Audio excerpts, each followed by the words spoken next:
Hello everyone, this is Paul with Denver Decks, and today's discussion will be for those that are considering having a pergola installed over a patio. So there's two different ways that you can have a pergola installed in a grade level application. It's not going over a deck, but over an existing patio or a new patio, or it's going over a portion of the yard. So there's two types of grade level pergolas. One where it's attached directly to the house, and then you've got support posts on the outside, or two, one that's freestanding. Now I want to address freestanding pergolas quickly.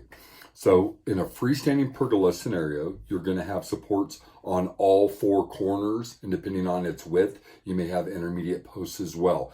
A freestanding pergola is always going to cost more when done properly than one that's able to attach to the house. The reason being is if we're attaching to the house, we're using 6x6 cedar support posts. But if it's a freestanding pergola, we need to use 8x8 cedar posts. The reason being is if it's freestanding, in essence, what you have is a table that's 7 or 8 feet above the ground.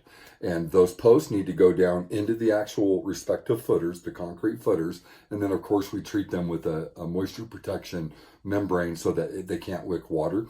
But when you've got, let's say, a 12x12 pergola with 4 posts, one on each corner, each of those posts are 8x8, carrying down below the ground 36 inches and 7 or 8 feet above the ground.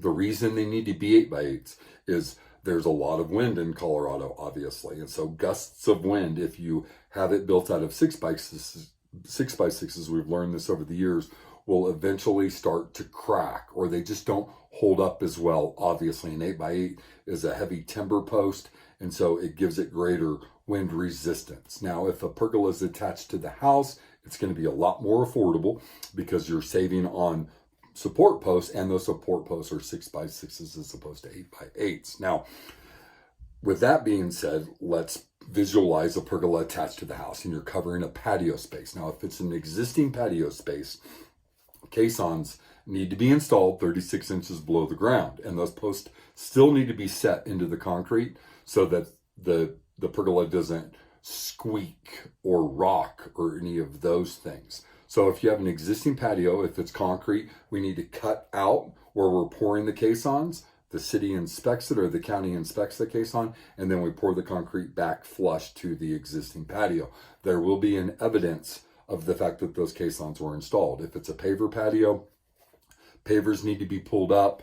We pour the posts into the concrete, and then you'll have the pavers reset. Now, oftentimes when we're doing a pergola in a patio scenario, homeowners are also wanting us to pour a new patio for them as well. That's very common. So in that sort of a scenario, it flows together a lot more nicely. So we're going to dig the caissons, we're going to build the pergola, and then we're going to pour the concrete. You're going to be able to see some photos on our website of pergolas that we've built over brand new concrete patios that we've installed. It makes it look a lot cleaner. But if you have an existing patio, there's different ways there's different options of what we can do to make it look clean where it actually meets the ground surface. Now, outside of that, we welcome you to view the different pergola options on our website. We encourage you to go and view the many photos we have on Google, as well as on our Yelp listing, Denver Decks Yelp and Denver Decks Google. And outside of that, please give us a call if you have any questions, 303-730-9642, or you can email me at deckman1963@gmail.com. And outside of that, we hope you have a wonderful day.